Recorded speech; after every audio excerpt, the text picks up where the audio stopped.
So, hi everybody. Hi everybody who's listening now. This is Martina from Cafe Bubble, and we are here for another Speak Out event. This time is in English. So, we have two international guests here. So, let me introduce you to Tanya Lallmon from Mauritius, if I'm not wrong. Hi. And this is Bibbi. Bibbi, where are you calling us from? From the Belgian Ardennes.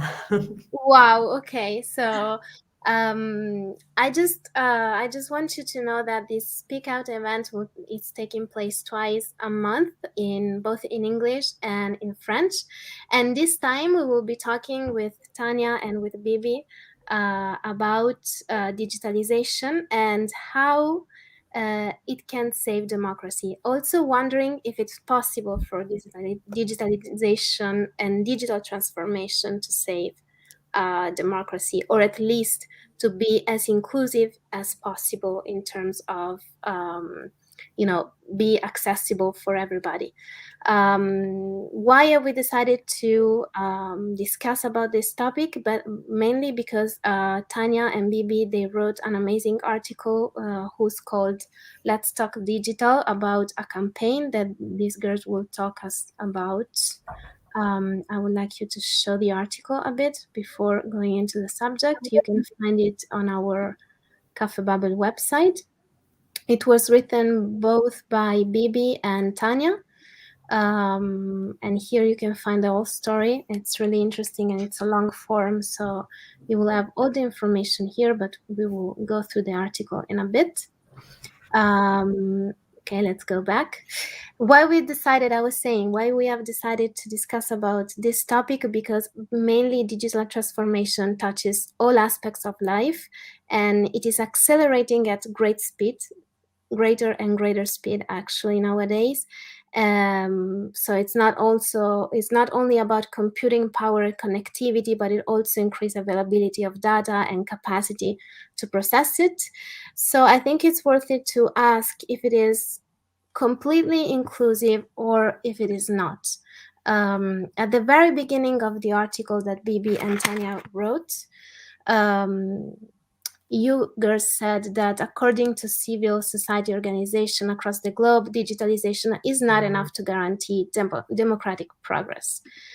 So let's start with this sentence first. I would like Tanya to get us a bit through the topic, but first of all, please introduce yourself as an activist or whatever you are doing now. Where are you calling us from? What you're doing? What you are into? And then we can go into this super interesting topic. Sure, thank you, Martina. Hi, everyone. My name is Tanya. I am from Mauritius, and I have been appointed as the African Youth Charter Hustler for Mauritius by the African Union Office of the Youth Envoy. And in parallel, I am also United Nations Religion Fellow at Outright Action International, whereby I harness the international law system to protect LGBTQIA plus people from religion-based violence. Previously, from 2019, I have been running the legal aspect of the hashtag Reform 53 campaign under the Commonwealth Youth Gender and Equality Network, whereby we have been lobbying heads of governments of Commonwealth countries to commit to reform laws that discriminate against LGBTQIA plus people.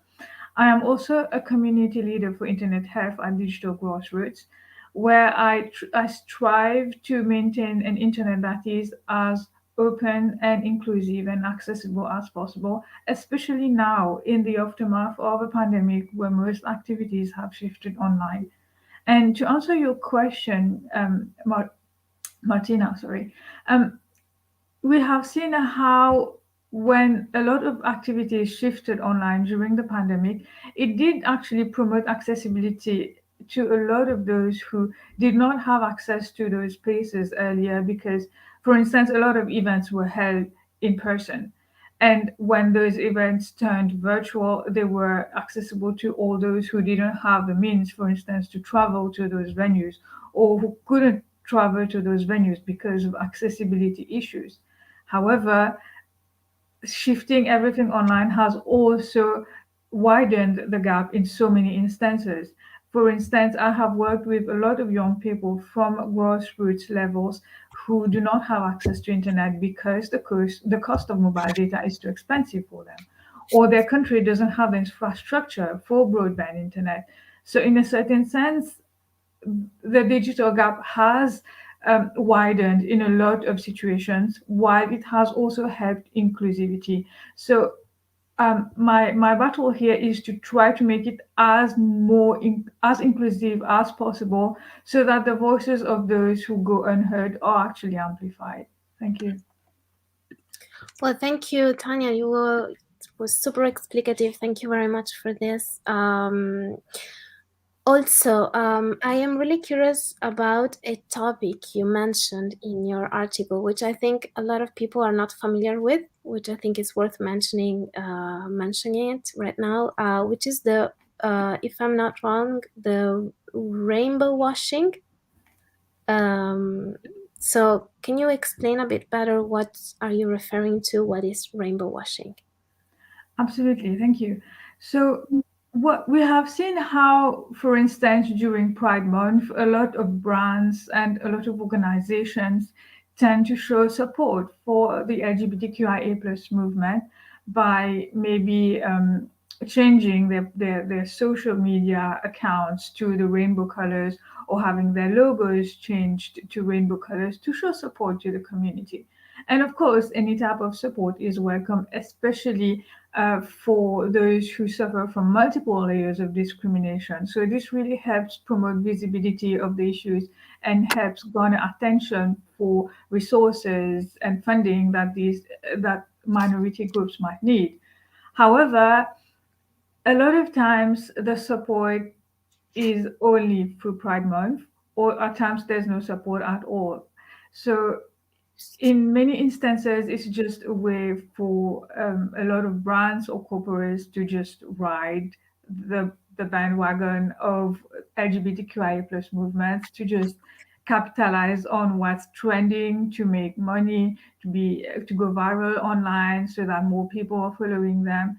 But it really translates into meaningful support for the movement. And this type of rainbow washing has been called out by a lot of activists within the community, because it it just serves to further exacerbate the inequalities that existed before the pandemic. Thank you. Okay, that's very interesting. So I will shift to Bibbi um, for a campaign question. First of all, the very same question to you. Please introduce a little bit better yourself. I would like our listener to know more about you, what you're doing, where are you based, what are you into, which kind of organization or civil organization you're part of. And then I would also like to know what is the Let's Talk Digital campaign about, and how it bridges with basically what Tanya told us right now. Ciao Martina, ciao Tanya, really happy to be here. So yeah, my name is Bibbi and I work at Forus International, which is a global network of civil society organizations that are based in over 69 countries and represent thousands of NGOs. And I'm also the co-creator of a collective called Both Nomads, in which we make documentaries and photo reportage with activists and grassroots organizations. We try to do it in a participative way, let's say. And I'm based here in the forest of Belgium, a bit isolated, but I make sure to often go back to the city or to urban centers, let's say, to get inspired. So to answer your question about the Let's Talk Digital campaign, it started really from the work of Forus on civic space.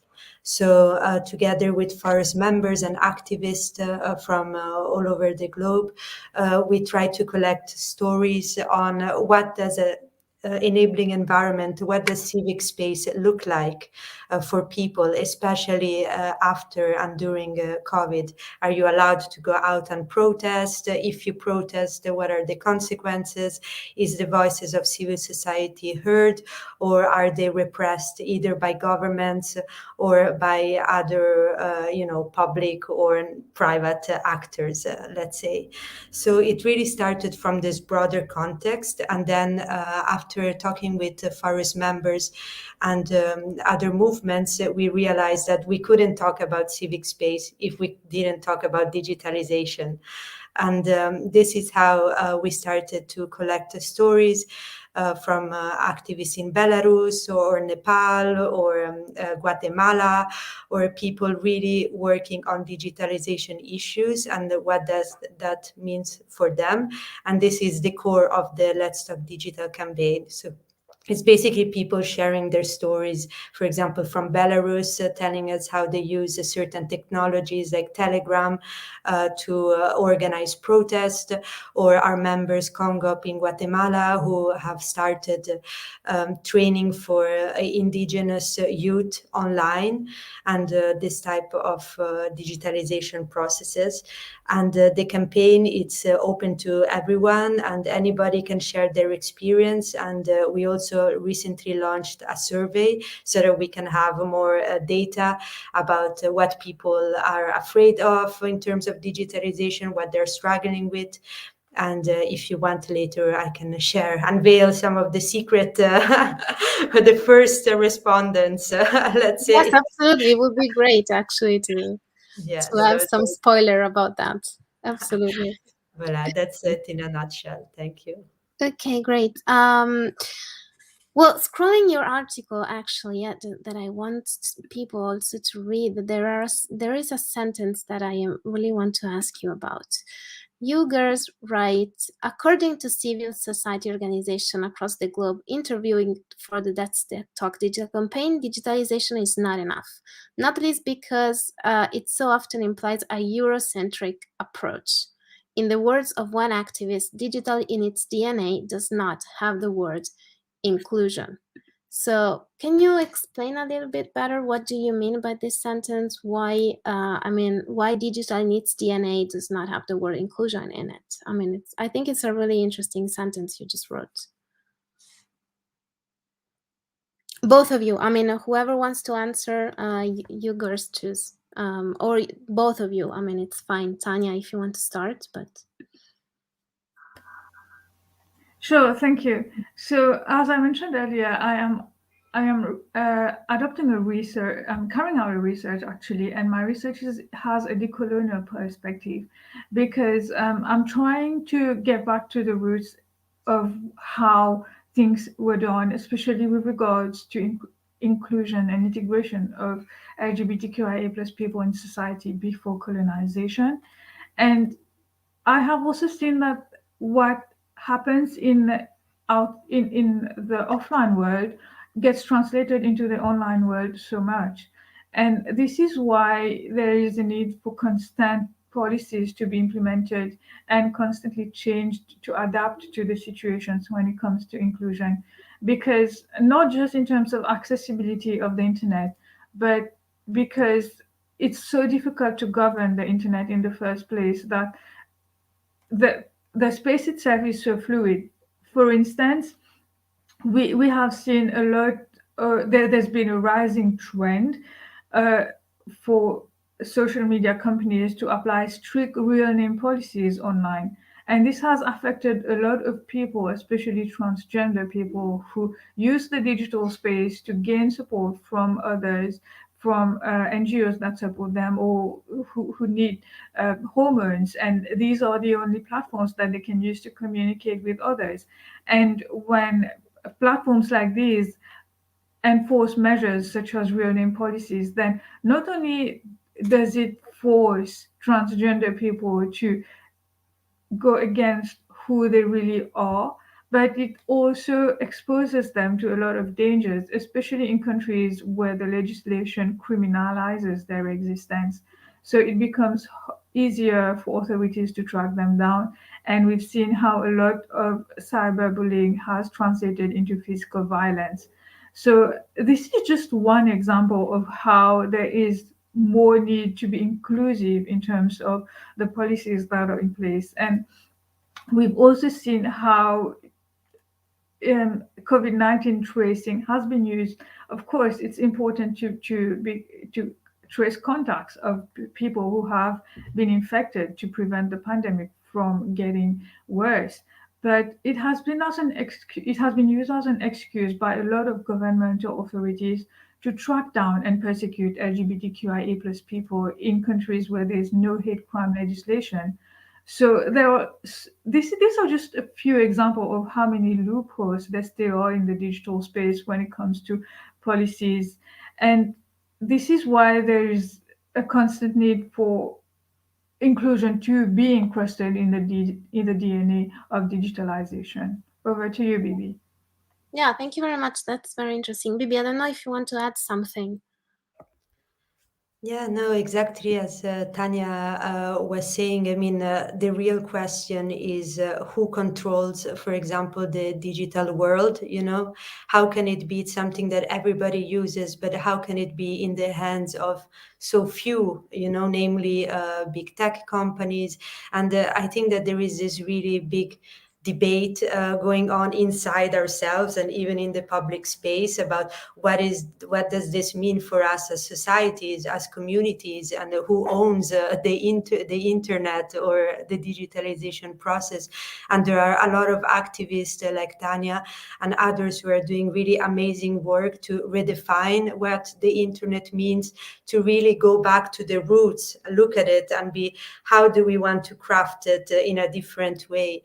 And that message was actually from an activist from Cape Verde who told us that, yeah, for her, it was just, she never feels that she belongs to the digitalization process, either in terms of the infrastructure, the language that we are exposed in when we navigate online, and also in terms of the future. I mean, what will artificial intelligence, for example, look like? They say that algorithms, it's more what you input in them. So if you input all sorts of egalitarian concepts, in the end, it will develop something that is even too fair compared to how humans we think. But is that really the case? And who are the people working on artificial intelligence? It's many. I mean, I don't know who they are. I don't have their LinkedIn profile, but there are, Sure, big sure. It makes questions. sense. Also, Bibi, Tanya, do you think that algorithms are neutral?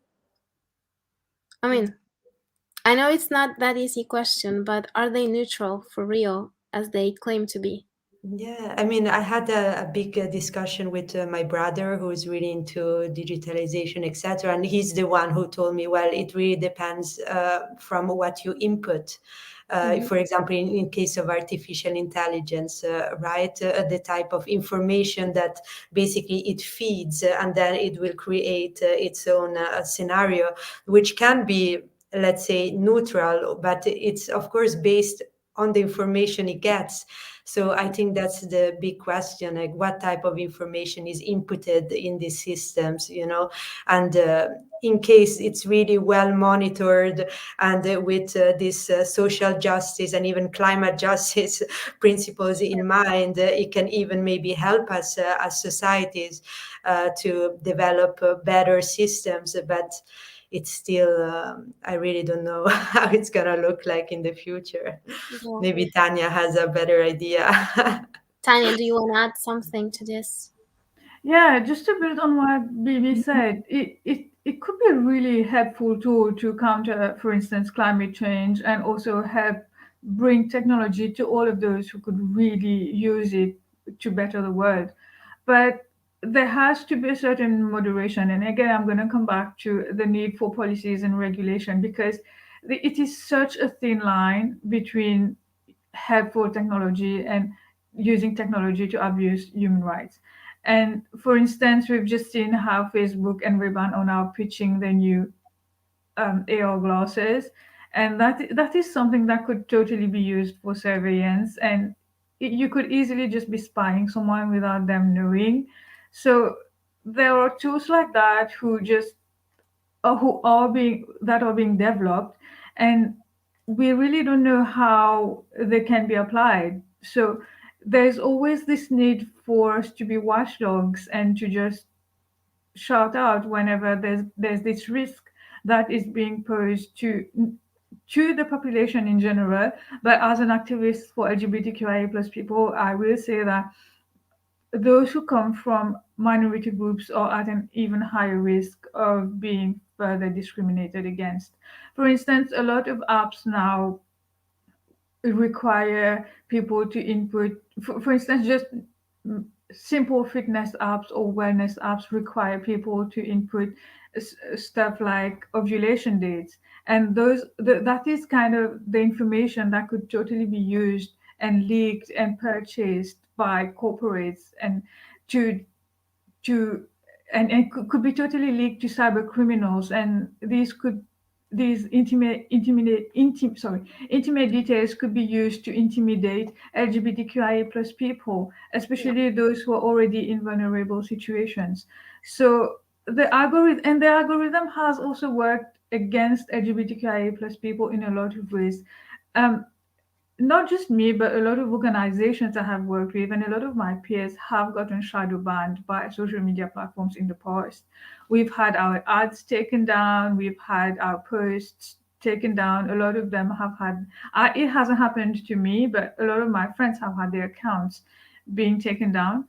So it is a very tricky place for us to navigate, especially because we at this time where a lot of countries are still under lockdown. It is a place for us to raise awareness about the need for equal rights for minority groups, and also a space for LGBTQIA plus people to have a community and to get support that they need.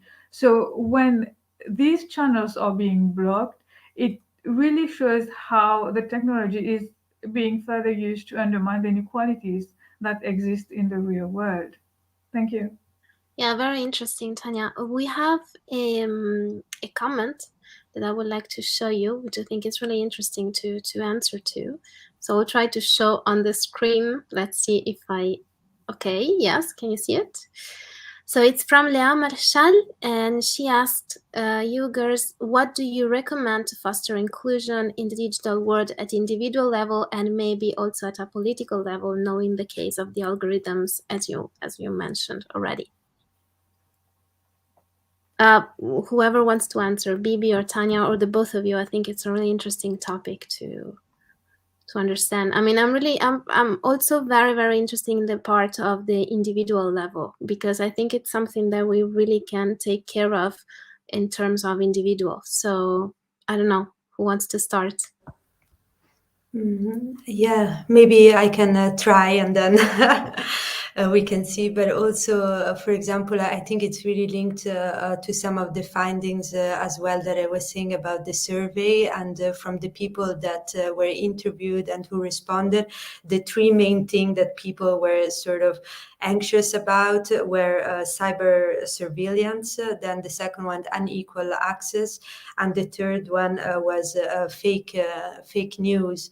So I think these are all sort of linked to this individual level of living digitalization. Of course, also the collective one, and this is something that we push a lot for. Like, can we actually build a collective digital rights movement?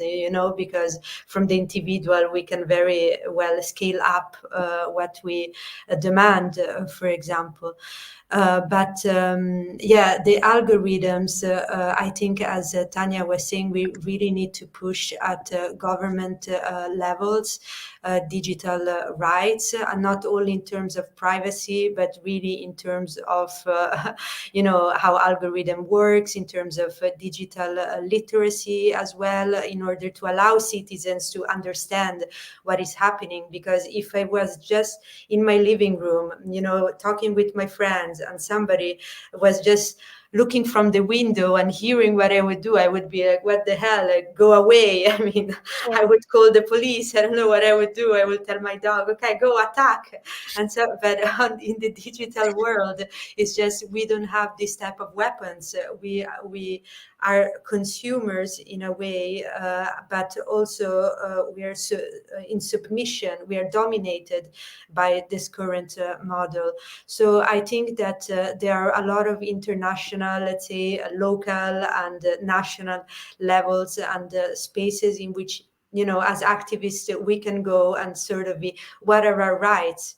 Why are we kept ignorant of our digital rights? And we are also confused about algorithms and all this digital world. So I think that to foster inclusion, it's really important to do advocacy and activism towards our governments, towards international institutions, to have new models of digitalization. But maybe you, Tanya, and Martina, you have something to add. Also, it's very difficult. I don't know what you guys think about it, but I think it's really very, very difficult as a consumer to know that you have rights in terms of, digitalization and online debates. I mean, we have rights, but it's very, very difficult to understand which kind of rights do we have. And sometimes you felt alone and left outside because you don't know what you are going through, what your options are actually. So that's just my 2 cents. Tanya, please. And to echo what Bibi said, I feel like it is indeed hard at the individual level to kind of counter the whole system. But that being said, I always believe in the power of civil society. We've seen how virtual uprising has led to the Arab Spring earlier. So I definitely believe that we can mobilize in the virtual space as long as and then translate that to the physical space as long as it's safe for us to do that in the light of the pandemic. So as individuals, we can collectively mobilize and say no to all of those policies that are undermining our rights. I will cite here the example of the Digital Services Act that is currently being negotiated among members of the European Parliament. And this could jeopardize the human rights centric model of platform governance. And civil society actually is mobilizing against this so that policymakers can push back against this measure. So definitely we should bring together our collective power so that we can protect our own rights, because a lot of times governments don't always have the perspective of the individual. So the digital space has given us this platform for us to raise our voices, and even more so to raise the voices of those who are unheard. So we should use it conveniently and to push forward the agenda of inclusion and diversity while also maintaining the right to freedom and security of others. Yeah, it makes sense. So I have maybe one last question for you girls. I will try to screen it because I think it's really important in the light of what we already said, what we just said. So what role does the digitalization have in today's social justice movement? I will, Tanya, if you want to start, and then Bibi, you can conclude, maybe. I feel like it is instrumental for social justice at the moment, especially again, like I said, because of the pandemic. Like for me, if I were to take my own example, right now the lockdown has been kind of relaxed, but it's still very much not recommended to go out. We still have to observe physical distancing and wear masks. So we're still very much still in pandemic mode. So the digital space is all we have as social justice activists to bring forward our agenda and to also occupy space in platforms. For instance, the CSW was held virtually this year, and that really provided space for a lot of people to participate, get involved in the debates, and also raise awareness about the issues that they're facing. And these people would normally not be able to attend the event that is usually held in New York because they either they don't get invited, or if they do, then they don't have the means to attend. So I feel like digitalization has really helped democratize the space for advocacy. Then again, we still have dangers and we still have a lot of obstacles to overcome. But I'm really hopeful in the way that it is evolving right now. I feel like there's a lot of awareness that has come up, especially because a lot of activities have shifted online. So a lot of people are increasingly aware of the dangers of the digital space.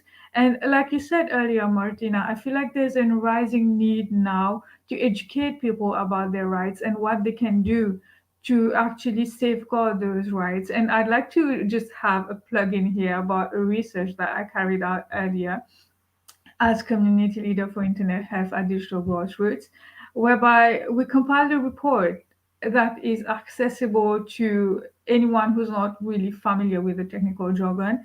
And it provides a series of guidelines for people to just understand how to safeguard their rights in the digital space, what are the do's and don'ts, and how they can actually take it one step forward and maybe approach their local authorities to set up measures to protect their own communities and to safeguard those who are, for instance, not familiar with the digital space, to safeguard their rights. So I feel like there's a lot that needs to be done, but we are going in the right direction.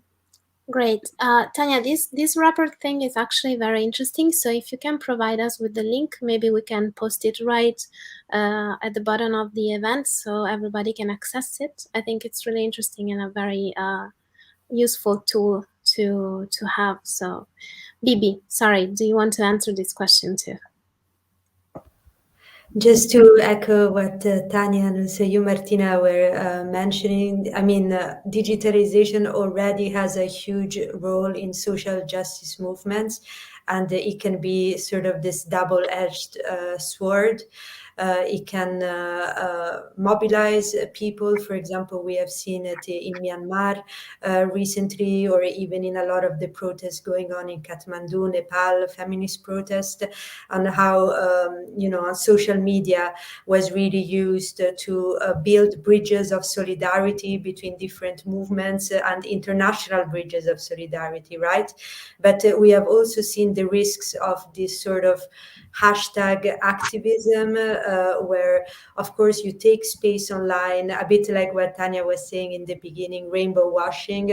We have seen it also applied to other social justice struggles, and that they sort of become big and then they just fade and they're lost in the matrix, basically. So I think we really need to be critical, continue to be critical about digitalization, because unfortunately it's not just a tool. It would be amazing if the computer or the internet were just a tool. They are a tool. They are also part of the solutions, but also part of the problem. And maybe to end my contribution, let's say, from something that a Forus member from Bolivia said is that we really have to push for these hybrid models, in the sense that we still have to go out in the streets, with our ugly posters and take a place in the public space, if we can.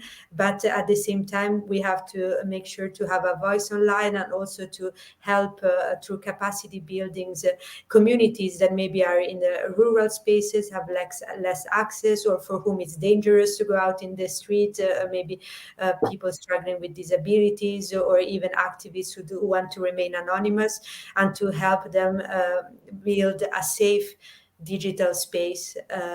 So voila, this is all from my side. Grazie, Martina. Voila. No, thank you. Thanks to you, girls. It was really, really interesting. I'm so sorry that we do not have enough time also to deepen some of the issue that you just mentioned. I really hope that we can have another event maybe together. We can imagine something more to do together. I just want to invite who is listening right now to read the article that Tanya and Bibbi wrote on Cafe Bubble, and also to follow the campaign, the Let's Talk Digital campaign, to read the report Tanya just mentioned.